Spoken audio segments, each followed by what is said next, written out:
Hey everyone, welcome back to the channel.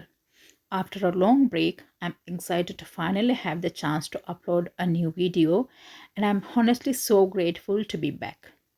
Today, we are diving into something that I believe will really help you improve your speaking and understanding in a practical way. We are going to explore some daily use English phrases and sentences that native speakers use in their everyday conversations. These are the kinds of phrases you won't typically find in textbooks, but they are crucial for understanding and speaking like a native. So, if you've been struggling to keep up with native speakers or want to take your English to the next level, this is the perfect video for you. Let's get started. First phrase is, can you give me a hand? The phrase give me a hand is an informal way of asking for help. When someone says, can you give me a hand with this? They are requesting assistance with whatever task they are doing, like carrying boxes, for example. Let's learn some example sentences. Can you give me a hand with this? I'm struggling to carry all these boxes. I'm stuck with this project. Can you give me a hand? Can you give me a hand carrying these bags to the car? I'm trying to fix the sink. Can you give me a hand with the tools? I'm having trouble understanding this. Can you give me a hand? Second one is feeling under the weather. Under the weather is a common idiom that means you're feeling sick or unwell. It's a more casual way of saying you're not feeling your best, usually due to things like a cold, mild flu, or general tiredness. I'm feeling under the weather today, so I might skip work and rest at home.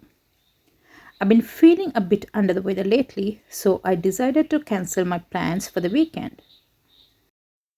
She was feeling under the weather, so she skipped the meeting and stayed in bed to recover. He's feeling under the weather, but he's still planning to attend the event, though he might leave early. Next one is, I'll get back to you on that. This means you don't have an immediate answer, but you will follow up with a response later, after considering or checking something. Let's look at some example sentences. I'll get back to you on that after I've had a chance to discuss it with my team. Let me check the schedule and I'll get back to you on whether we can meet tomorrow. I'll get back to you on that, but I need to confirm the details first. Thanks for your idea. I'll get back to you on that once I've talked to my manager. Fourth one is, it's just not my cup of tea. This means that something isn't to your liking or preference. You're saying you didn't enjoy it because it doesn't match your taste. I tried the new restaurant, but the food wasn't great. It's just not my cup of tea. I watched the TV show everyone loves, but honestly, it's just not my cup of tea. I know a lot of people enjoy rock music, but it's just not my cup of tea.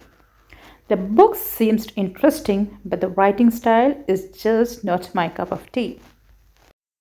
We'll wrap up the video with our fifth and last phrase for today. I'm all ears. This phrase means you are really interested and ready to listen attentively to what someone is going to say. It shows that you are eager to hear the details. Let's go through some example sentences. I heard you went on a trip to Japan. I'm all ears. Tell me everything. You have some exciting news? I'm all ears. I want to hear all about it.